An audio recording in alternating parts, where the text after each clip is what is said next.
Guys, hi everyone. Today I want to address another very important topic. It's fire-resistant structures. What types of fires are there? Where are fires used? This is a very important topic because you know perfectly well that there have been many cases of fires in history where people suffered and many people died.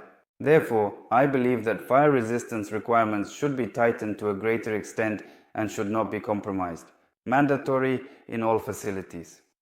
And now we are increasingly encountering this not only in commercial buildings, in some shopping centers and so on, but also including even in private homes, in private projects.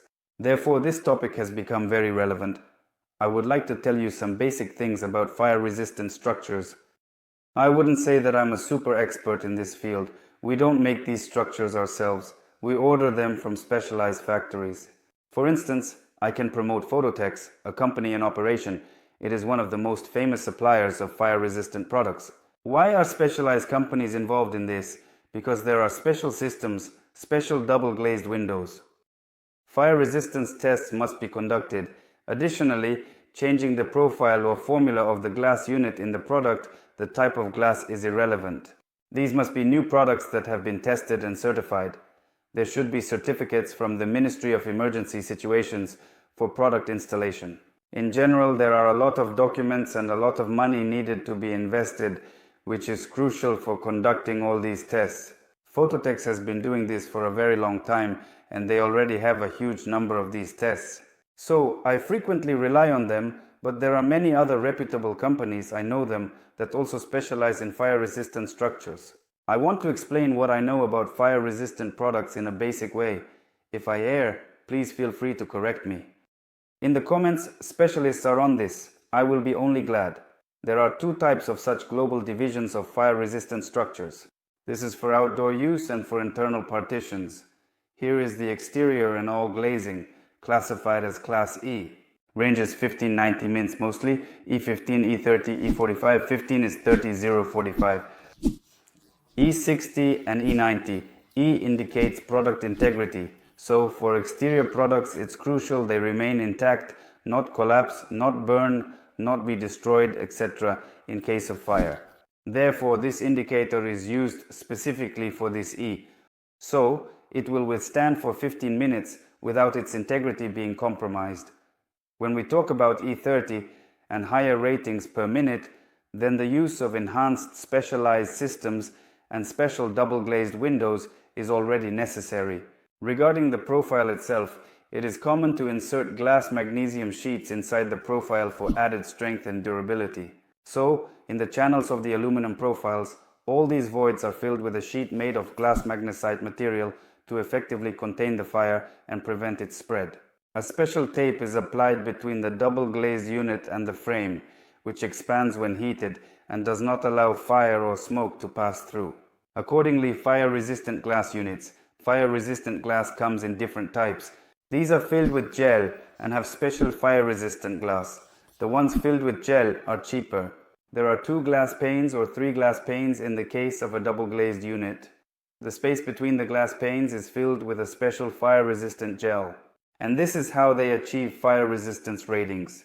There is another type of glass, which is more expensive. This is European glass. It is specifically laminated glass that provides fire resistance. There's 3 mm glass, I believe, bonded with a film. The glass thickness depends on the required fire resistance rating for it. So there are 22 mm, which are larger. Also, there are 30 mm and so on. So, there's a bunch of small pieces of glass with a film in between. And accordingly, when there's a fire, this fire destroys one glass, burns the fire-resistant film, the second, the third. And so, accordingly, they make the glass thicker in order to ensure that it can withstand all of these temperatures. So, of course, there are 2 possible options, but often nowadays in the market, they still use gel filling because it is cheaper. So, external structures have this degree of fire resistance Class E. If we talk about interfloor belts, for example, a common requirement now is to prevent fire from spreading from one floor to another. And such a requirement in private houses, of course, is rarely applied between the first and second floors because it would greatly disrupt the architecture. But in some large residential complexes with such facade glazing, this is a very important requirement that must be met. So, it turns out that the height of this interfloor beam should be around 1.2 meters and it should meet the requirements of EI60. In my opinion, it's either EI60 or EI60 anyway, it's not that crucial. The main thing is the 60-minute requirement there. This fire barrier is currently in place. Additionally, there are test protocols, technical solutions provided by Alutech and other manufacturers such as Schuco, where a drawing is directly shown illustrating the proper implementation and the required fire-resistant materials for the barrier. If you construct your fire barrier exactly as demonstrated in this testing procedure, then you do not have to perform your own tests.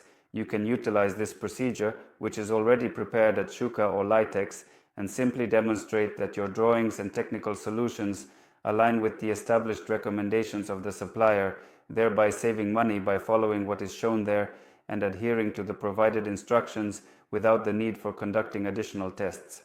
For certain projects, we took into consideration slightly different solutions and approaches. At one site where it was written that we can either use this fire-resistant barrier of 20 meters or apply 6 millimeter tempered glass and install splinter systems. So these are specialized systems that provide water onto this glass.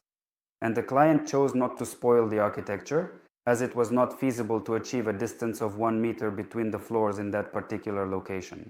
He desired more glass there, thus they opted to use sprinkler systems of that kind. And we installed regular glass there, 6 millimeters tempered, and they designed this, watering with water so as not to let it heat up so much. This is also possible and such an option is feasible.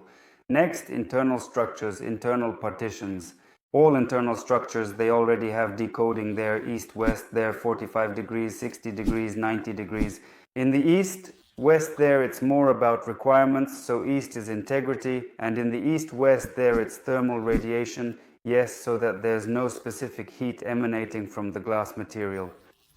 Well, there are some nuances there, I really don't delve deeply into it, but it's just stricter requirements for structures not only in terms of integrity but also in some additional aspects, parameters of this thermal radiation and so on, so that individuals, not only while being in close proximity to these structures, are not subjected to burns caused by this intense thermal radiation emitted from them.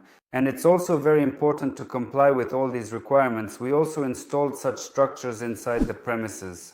Certain partitions, particularly evacuation exits or stairwell exits, are frequently encountered in order to safeguard specific areas and ensure the protection of designated zones within a given space. In the event that a fire breaks out in this location, the main purpose of these partitions is to prevent the fire from spreading to other rooms if it starts in another area. Frequently, on commercial properties, there are specific rooms situated on site that are designated for the purpose of waiting out a fire. I witnessed a video, for instance, then demonstrating its implementation in skyscrapers. In my view, this also occurs in Burj Khalifa, Dubai, and in other tall buildings. When there is a fire in a highly elevated structure, it is simply extremely challenging for individuals to evacuate rapidly. Or, for example, on the lower floor of the fire, people on the upper floor are trapped and they cannot descend. In accordance with this, dedicated rooms were specifically designed for individuals to enter and utilize. They are situated approximately every 30 floors. As a consequence, this room is completely fire resistant from all sides. Individuals enter there, and fresh air is supplied to them through special fire resistant ventilation ducts. Ventilation is provided in that area, and so on and so forth. So everything is well planned there, and people, if, God forbid, a fire in this skyscraper, then everyone runs into these specially equipped rooms.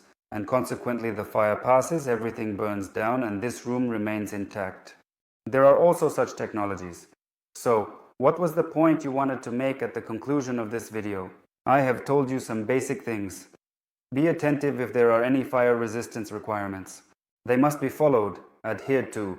They are not just invented for no reason. Let's approach construction, our work, and glazing responsibly.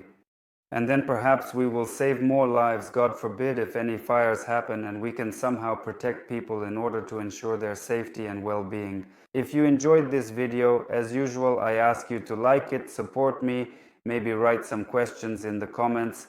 I always personally read the comments, respond very quickly.